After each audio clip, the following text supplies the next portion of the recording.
नमस्कार दोस्तों, हमारी भारतीय पौराणिक कथाओं में अनगिनत कहानियां छिपी हुई है जो न केवल रोमांचक हैं बल्कि हमें जीवन के गहरे सबक भी सिखाती है। इनमें एक ऐसी कथा है जो दो महान ऋषियों वशिष्ठ और विश्वामित्र के बीच की दुश्मनी को लेकर है। यह कहानी न केवल इनकी शक्ति और तपस्या का परिचय कराती है बल्कि इंसानी स्वभाव के अहम ईर्ष्या और ज्ञान की खोज को भी उजागर करती है। तो आइए जानते हैं कि वशिष्ठ और विश्वामित्र के बीच दुश्मनी क्यों हुई और यह कैसे भारतीय पौराणिक कथाओं का हिस्सा बनी। कहानी की शुरुआत होती है विश्वामित्र से, जो पहले एक शक्तिशाली राजा थे। उनकी वीरता और शासन दूर दूर तक प्रसिद्ध थी। एक बार वे अपनी सेना के साथ जंगलों में भ्रमण करते हुए आश्रम पहुंचे। वशिष्ठ ऋषि ने उनकी सेना का बड़े आदर और सम्मान के साथ स्वागत किया, पर यह सबसे चौंकाने वाली बात यह थी कि वशिष्ठ ने बिना किसी कष्ट के इतने बड़े समूह के लिए भोजन और अन्य व्यवस्थाएं कर दी। राजा विश्वामित्र ने इस चमत्कार का रहस्य जानना चाहा। यह सब उनकी कामधेनु गाय की कृपा है। कामधेनु एक दिव्य गाय जो इच्छानुसार कोई भी वस्तु उत्पन्न कर सकती थी। राजा विश्वामित्र इस शक्ति से इतने प्रभावित हुए कि उन्होंने कामधेनु गाय को अपने राज्य के लिए मांग लिया। वशिष्ठ ने साफ मना कर दिया। उन्होंने कहा कि कामधेनु उनकी तपस्या और धर्म का फल है और इसे किसी भी कीमत पर नहीं दिया जा सकता। यह सुनकर राजा विश्वामित्र को बहुत क्रोध आया। उन्होंने सोचा कि वह एक राजा हैं और उनकी शक्ति व अधिकार वशिष्ठ जैसे साधारण ऋषि से अधिक हैं।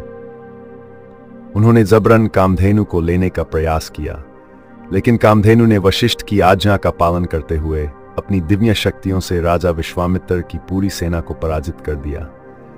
इस घटना ने विश्वामित्र के अहंकार को चूर चूर कर दिया। उन्होंने महसूस किया कि उनकी राजसी शक्ति ऋषियों की तपस्या के सामने कुछ भी नहीं है। इस हार ने राजा विश्वामित्र के जीवन को बदल दिया। उन्होंने यह संकल्प लिया कि वह भी वशिष्ठ की तरह एक ऋषि बनेंगे और ऐसी शक्तियां अर्जित करेंगे जो उनके समकक्ष किसी के पास न हो। इसी संकल्प ने उन्हें एक कठोर तपस्वी बना दिया। लेकिन उनका यह संघर्ष केवल आत्मसिद्धि तक सीमित नहीं रहा। उनके मन में वशिष्ठ के प्रति द्वेष और ईर्ष्या गहराती गई। एक समय की बात है, राजा त्रिशंकु ने विश्वामित्र से स्वर्ग में अपने शरीर सहित प्रवेश की इच्छा जताई। यह कार्य प्रकृति के नियमों के विपरीत था, लेकिन विश्वामित्र ने अपने तप के बल पर इसे संभव करने का प्रयास किया।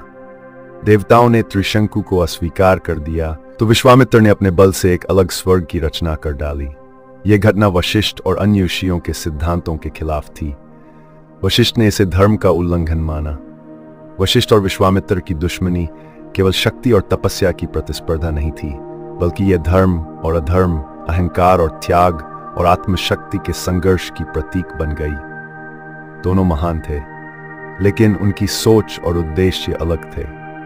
वशिष्ठ का जीवन धर्म और संतुलन पर आधारित था, जबकि विश्वामित्र ने अपनी शक्ति के माध्यम से ब्रह्मांड को बदलने का सपना देखा। वशिष्ठ और विश्वामित्र की यह कहानी हमें सिखाती है कि शक्ति, चाहे भौतिक हो या आध्यात्मिक, तब तक सार्थक नहीं होती जब तक उसमें विनम्रता और धर्म का पालन न हो।